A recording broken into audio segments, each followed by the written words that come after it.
तर पुण्यातील एकता नगर सोसायटीमध्ये पाणी शिरलेलं आहे। खडकवासला धरणातून विसर्गामुळे हे पाणी शिरलेलं आहे। अनेक सोसायटीतील तळमजल्यांमध्ये पाणी शिरलंय।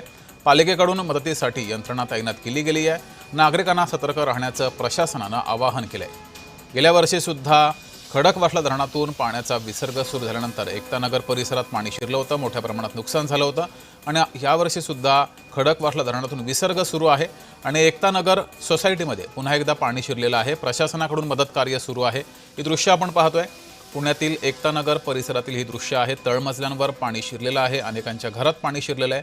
पार्किंगमध्ये पाणी शिरले दरम्यान पालिकेकडून मदत कार्य सुरू आहे।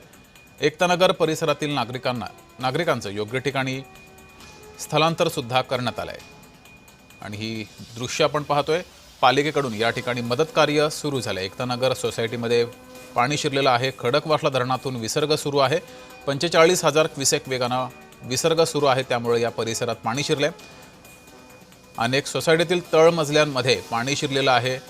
इथल्या नागरिकांचं स्थलांतर पालिकेकडून केले गेले। पालिकेकडून या परिसरात मदत कार्य सुद्धा अत्यंत वेगानं सुरू आहे। पालिका प्रशासनाचे अधिकारी कर्मचारी या ठिकाणी मदत कार्य करत आहेत।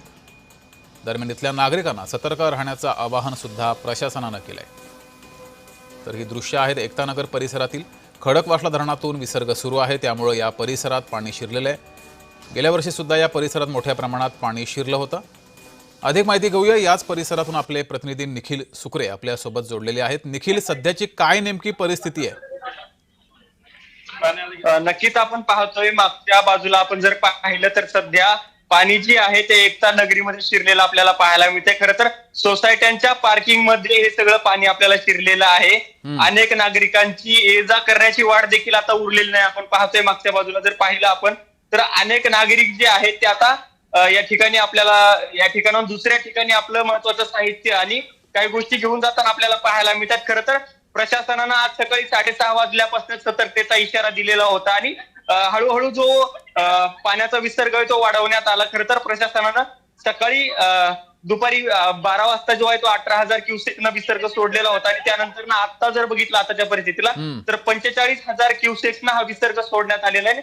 याचाच परिणाम म्हणून मुठा नदी पात्राला जे आहे ते मोठं स्वरूप आलेलं पाहायला मिळतंय, नदीचं स्वरूप आलेलं पाहायला मिळतं आणि आपण पाहतोय की अशा पद्धतीने हे नजीकच असलेलं एकता नगरी परिसर आहे आणि याच्यामध्ये आपल्याला पाणी शिरलेलं पाहायला मिळते। खरं तर प्रशासनाने यावेळेस गेल्या वेळी जी काही परिस्थिती निर्माण झाली होती, अनेक नागरिकांना घरातून निघणं अवघड झालं होतं, त्यावेळेस सारखी परिस्थिती यावर्षी नाहीये। कारण प्रशासनाने जी ती खबरदारी घेतलेली आहे, या ठिकाणी सनसेटी या ठिकाणी असलेल्या बॅडमिंटन हॉलमध्ये काही नागरिकांसाठी राहण्याची व्यवस्था देखील करण्यात आलेली आहे। ज्या नागरिकांकडे पर्यायी व्यवस्था नाहीये राहण्याची, अशा नागरिकांना त्या ठिकाणी स्थलांतरित होण्याचं आवाहन करण्यात आलेलं आहे। तात्पुरत्या स्वरूपामध्ये त्या ठिकाणी ते राहू शकतात, अशा प्रकारची व्यवस्था देखील करण्यात आलेली आहे। खरं तर महापालिका प्रशासनानं देखील काल आणि आज 2 वेळा मीटिंग घेतलेली होती आणि या पातळीवरती प्रशासनाच्या पातळीवरती काही करता येतं का या नागरिकांसाठी, यासाठी देखील काही उपाययोजनेच्या अनुषंगाने ही मीटिंग झाली होती आणि आपण पाहतोय की प्रशासनाचे किंवा अग्निशमन दलाचे अधिकारी जे आहेत ते सतर्कतेने या ठिकाणी जे मात्र निखिल, आता एकता नगर परिसरामध्ये काही नागरिक अडकलेले आहेत का आणि प्रशासनाकडून कसं मदत कार्य सुरू आहे?